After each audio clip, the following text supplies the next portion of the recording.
Next, we're going to be having a speaker who will be speaking to us about experiences with Armenia, but also be showing us something from Armenia.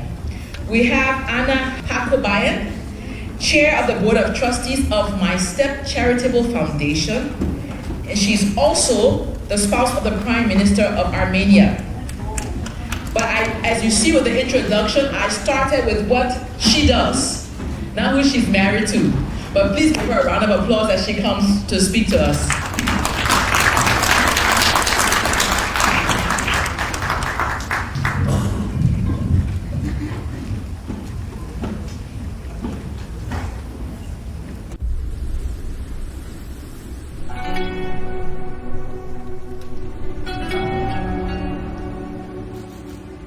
This spiral gold hairpin was worn by women to emphasize their status in society. It was used in Armenia over 5,000 years ago. Aside from the hairpin, many other artifacts attest to how our ancestors strived for civilization, improved their living standards, and adapted to the challenges of their time.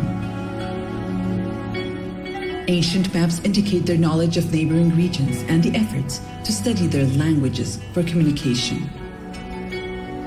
Over 15 centuries ago, Armenians invented their own alphabet to make knowledge accessible to everyone, rather than just a privileged few. Throughout history, Armenia has achieved significant advancements in the fields of science, art, and culture. However, these accomplishments have come at a great cost. When you look at castle walls, it is clear that they were built to safeguard cities. When you look at man-made caves, you understand that they were constructed to protect villages. And when you look back at history, you realize that nobody truly knows the importance of peace like those who have endured the destruction caused by countless wars. The pursuit of peace is the cornerstone of our historical and current achievements. And it is due to that pursuit that Armenia is currently considered one of the safest countries in the world. Today, we find ourselves united in a fight against the common adversary. We strongly believe that by joining forces and standing together, women from all around the world can defeat the ultimate enemy: war itself. Welcome to Armenia, a country that truly understands the value of peace.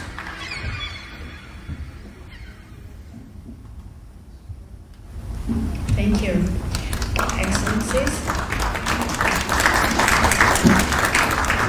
Excellencies, ladies and gentlemen. I would like to thank the Women Political Leaders Network for organizing this summit. I extend my appreciation to the Kingdom of Belgium and the European Parliament for hosting this important event. 10th anniversary of the WPL is a momentous occasion to celebrate the initiative that managed to unite the most diverse and the most powerful voices of women for a common good.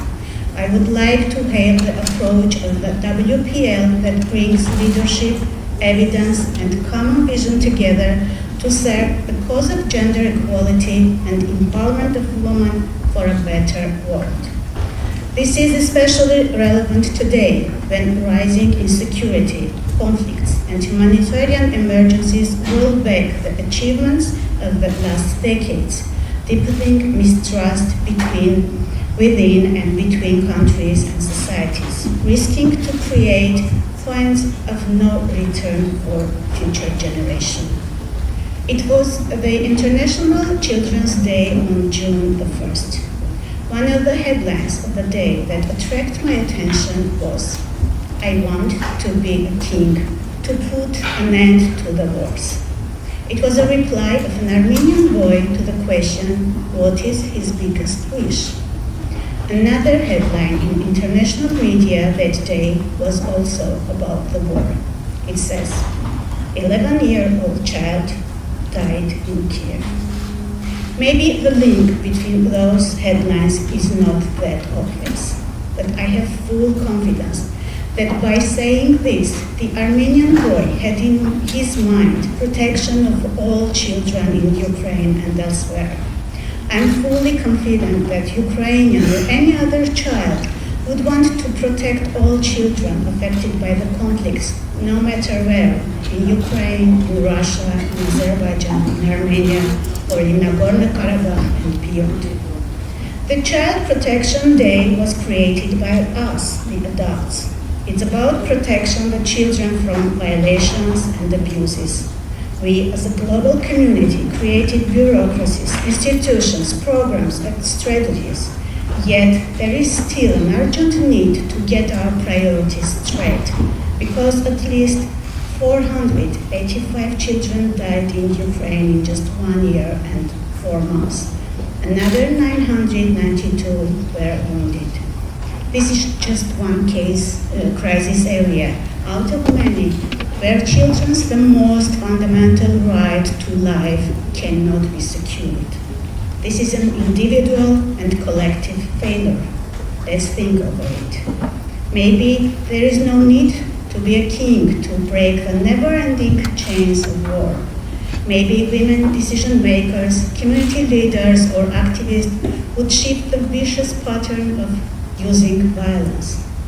I believe this was in the thinking more than 20 years ago when the Security Council Resolution 1325 on women, peace and security was adopted.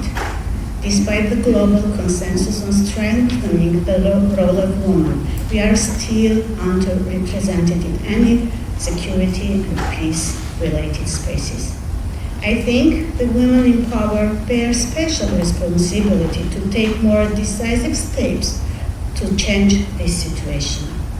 Dear friends, for centuries, Armenian people had a first-hand experience of all the hardship and calamities of war.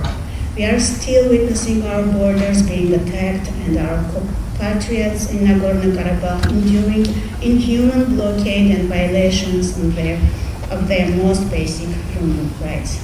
Despite that, we are strongly convinced that there is no hierarchy to human suffering and there is no alternative to inclusive dialogue and peace. For me personally, this is condition sine qua non for all war spots, be that Nagorno-Karabakh, Ukraine, Sudan, Palestine, or elsewhere. I believe that women, especially women leaders from all conflict-affected peoples and communities should step up their efforts and start to talk louder than roars of armaments, louder than calls for violence and hate. So, can we change the unwritten rules of leaving women behind the negotiating tables? With this in mind, it is my distinct pleasure to announce today that Armenia, in cooperation with WPL, will organize a summit dedicated to the role of women leaders in promoting democracy, peace and security in Yerevan from 19 to 20 October 2023. The two-day discussions will center around the issue of promoting democracy, peace and security with a specific focus on the issues of women's full, equal and meaningful participation in decision-making and conflict resolution. We are expecting wide cross-regional presence at the summit, which has an ambition to provide a truly global platform for women leaders, policymakers, and civil society representatives. We are full of anticipation for the summit. On our part, we promise all the warmth of Armenian hospitality and the beauty of autumn in Yerevan. You have seen the glimpse of Armenia in the video clip. Let me once again thank for this important summit and congratulate the WPL for yet another contribution to a vital cause. I hope to welcome all of you in Yerevan to bring your voice and action for more inclusive, just, and safe world. Thank you.